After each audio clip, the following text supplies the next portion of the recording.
Assalamualaikum warahmatullahi wabarakatuh. Halo semua, di sini kami akan mempresentasikan materi sistem gerak pada manusia pada submateri sendi atau artikulasi. Perkenalkan, nama saya Dina Alianda Fitri dari 11 MIPA 2 absen 10. Perkenalkan, saya Galih Febrian Agustino dari 11 MIPA 2 absen 13. Perkenalkan, nama saya Muhammad Aprita Maulidu Putra dari 11 MIPA 2 absen 21. Ini adalah peta konsep tentang sendi yang akan kita presentasikan.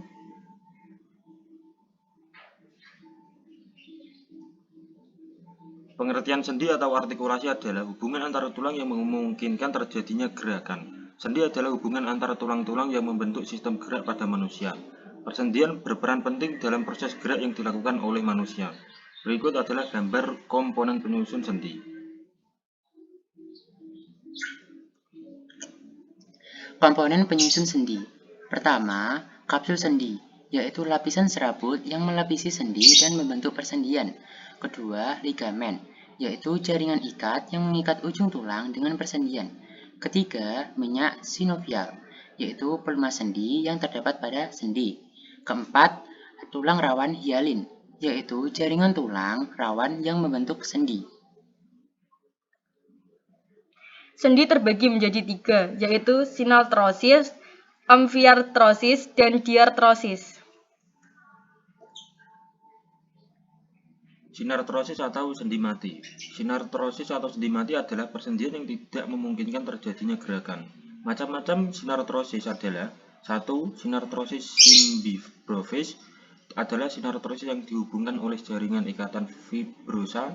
Contohnya antar tulang tengkorak atau sutura. 2. Sinartrosis sinkondrosis adalah sinartrosis yang dihubungkan oleh jaringan ikat tulang rawan. Contoh antar ruas tulang belakang, tulang dada dengan tulang rusuk. Amfiartrosis. Amfiartrosis adalah persendian yang hanya memungkinkan terjadinya sedikit gerakan. Macam-macam amfiartrosis. 1. Amfiartrosis simfisis dihubungkan oleh jaringan ikat fibrosa yang pipih. Contoh, tulang pubis pada gelang panggul antar ruas tulang belakang. 2. Amfiartrosis sindemosis dihubungkan oleh jaringan ikat fibrosa dan ligamen. Contoh, tulang betis dan tulang kering. Diartrosis. Diartrosis adalah persendian yang memungkinkan terjadinya gerakan yang lebih leluasa. Secara biologi adalah jenis sambungan yang memungkinkan banyak gerak.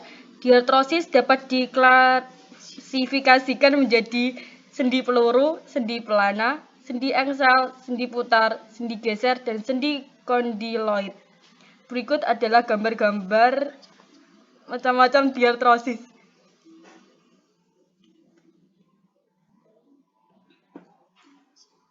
Macam-macam diartrosis. Sendi peluru. Pada sendi peluru, kedua ujung tulang berbentuk lekuk dan bongkol. Bentuk ini memungkinkan gerakan bebas ke segala arah atau 3 poros. Misalnya sendi antara tulang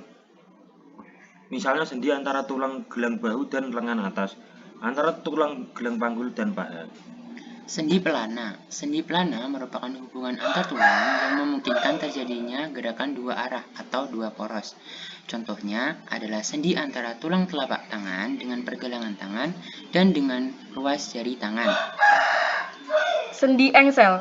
Sendi engsel merupakan hubungan antara bonggol tulang yang masuk ke dalam mangkuk tulang yang tidak terlalu dalam dan adanya bagian pengganjal.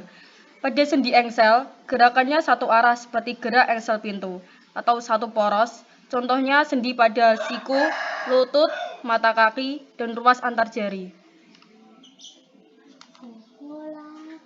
Sendi putar. Pada sendi putar memungkinkan gerakan rotasi dengan satu poros. Contohnya sendi antara tulang hasta dan tulang pengumpil dan sendi antara tulang atlas dengan tulang tengkorak. Sendi geser. Sendi geser atau sendi luncur. Pada sendi ini, kedua ujung tulang agak rata sehingga menimbulkan gerakan menggeser. Contohnya sendi antar tulang pergelangan tangan dan antar tulang pergelangan kaki. Sendi kondiloid. Sendi kondiloid terjadi di antara dua tulang yang permukaannya berbentuk oval, berupa gerak ke samping dan gerak maju maju mundur, tetapi tidak mengitari poros. Contohnya, sendi pada tulang pergelangan tangan, ruas jari, pengumpil.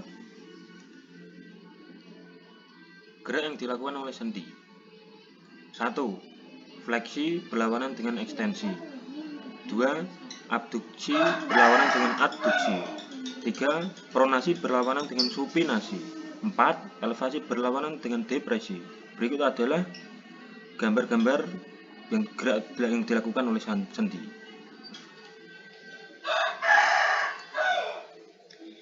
Gangguan pada sendi. 1. Diskolasi, yaitu pergeseran sendi akibat sobeknya ligamen. Kedua, ankilosis. Persendian tidak dapat digerakkan karena seperti menyatu dengan tulang. 3. Artritis. Peradangan pada sendi akibat A. Osteoartritis atau penipisan tulang rawan, B. Artritis eksudatif atau kuman, C. Artritis sika, yaitu kekurangan minyak sinovial, D. Artritis reumatoid atau penumpukan asam aminopurin atau asam urat, E. Spondyloartritis atau peradangan dan tulang belakang, F. Lupus, peradangan sendi, terutama di tangan, siku, bahu, lutut, dan kaki. Sekian dari kelompok kami. Terima kasih. Wassalamualaikum warahmatullahi wabarakatuh. Bye.